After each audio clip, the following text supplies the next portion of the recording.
What's going on, guys? Welcome back to the channel. I can't believe we're here. We are here at stage 7 already. The Bass Pro Tour season is over. It's incredible how fast this year has gone. But we're here on the shores of the St. Lawrence River. We kind of had a little fiasco as far as lodging this week. So we got a little unique situation. We're parking the truck and boats at a marina, staying at a house right at the end of the road. Yeah, these people, they really saved us. So thank you guys to everyone here that helped us out. Al and Hope Ann, you guys really helped us out this week. It was a disaster. So all is good now. We got a place.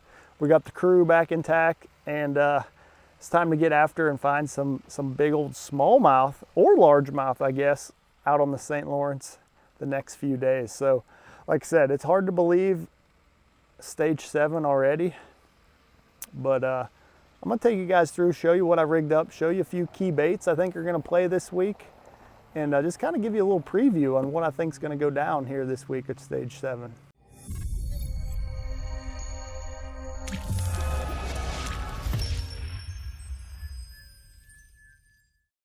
All right, let's see what I got rigged up in here. I don't know, can I show you all the secrets? Can I show you all the secrets? No, so obviously, anytime you come to the St. Lawrence or smallmouth fishing, you're gonna have a drop shot. I got 3, maybe 4 drop shots rigged up.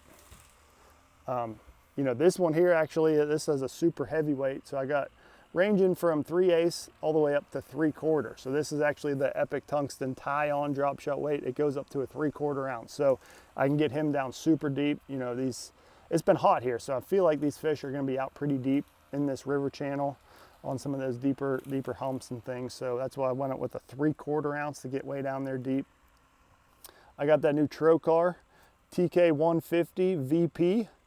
It's got that Pro V bend built into the drop shot hook. Man, I've been using this hook all year and it is unbelievable. I love this drop shot hook, and it's pretty awesome. All right, so of course we got some drop shots rigged up, and we'll kind of get into what I'm putting on those drop shots here in a minute. But there's a couple other baits that I feel like I need to show you. Of course, we got some jig head minnows. We got couple different versions of that, couple different weights of the jig head minnows. Oh, let's get down to the cool stuff. Nobody wants to see the same old scope shads and the same old drop shot shad shaped worm. How about this guy?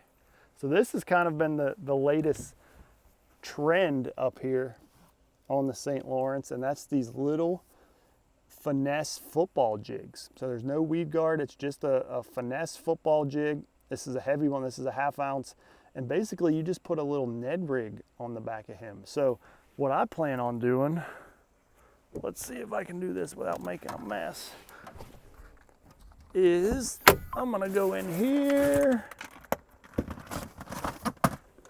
I'm gonna pull me out a little Ned Cinco. And I think I'm gonna take one like, I probably just go straight green pumpkin. And I'm gonna put a little Ned Cinco on the back of this little finesse jig. This has been a sneaky deal up here lately that a lot of guys been using.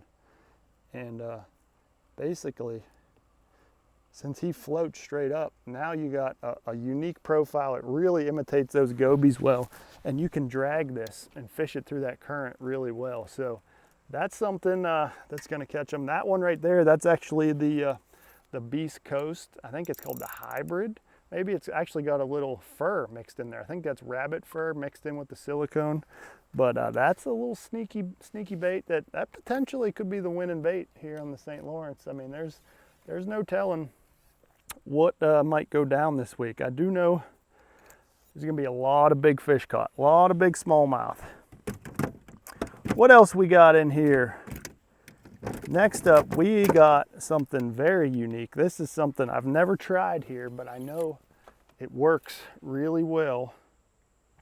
Let's get the Ned Cincos out of the way for a minute. And that is throwing some of these creature style baits on a free rig. So I know a lot of the Japanese anglers have done really well on the St. Lawrence throwing a free rig. So I got that same Epic tungsten tie-on drop shot weight, just threaded on my line like that. And basically you take these big craw or creature style baits and you drag them along with the free rig. And something about the current in this free rig really allows it to excel. And I'm excited to try it. You know, this is something I've never thrown here on the St. Lawrence, but I am excited to try him tomorrow and see what he looks like down there. I feel like that's gonna get some bites. But super unique thing there that we're gonna try here on the St. Lawrence. But you know, for me, the deal is it's gonna be all about efficiency, because I think this tournament is gonna take some serious weight to do well. I think there's gonna be a lot of fish caught. We have a 2 pound minimum, so there's gonna be a lot of 2 pound fish plus caught. You know, a lot of big smallmouth, a lot of, I think even some largemouth will play. Now for me personally, I got no largemouth stuff in the boat. I'm going straight for smallmouth, doing what I love to do, and I'm gonna spend all of my time trying to find those big brown ones. But man, I think there's gonna be a ton of them caught. You know, I've been sitting here, you know, without being out there for practice yet, it's really hard to judge how good the fishing is, but I've been trying to think back to previous times here and, you know, how many fish I was catching per day. And man, I think it's gonna take some serious weight. So I don't see how it doesn't take at least 60 pounds a day to do well. Now, do well could be cashing a check in 20th place in your group, or it could be making the top 10, which would be making the knockout round, making the top 20 in the tournament. So I'm not really sure yet, but I think you're gonna have to catch at least 60 pounds of bass a day.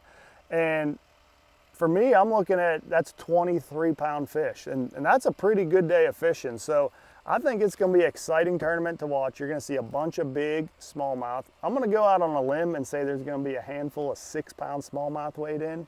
I don't know if we'll see a 7, but I think there'll be some high 6s weighed in. You know, the weather looks pretty good, knock on wood. The weather looks pretty good for this week so far, so I think it's gonna be a smash fest. I think it's gonna be a really good tournament. For me, like I said, this is all before practice starts, but I'm looking for that 60 to 80 pounds a day to be strong in this tournament. So let me show you something here that a couple baits we're gonna be using. You know, obviously you got the staples. Still got these, the Yamamoto shad shaped worm, Becker's Magic Juice. These are still in the day box ready from St. Clair. But this is something I'm really excited about. I only got a handful of these, so I got to kind of use these sparingly. If we're getting a lot of bites per day, I got to watch when I throw these, because I only got a few packs of each color in the Yamamoto shad-shaped swimmer.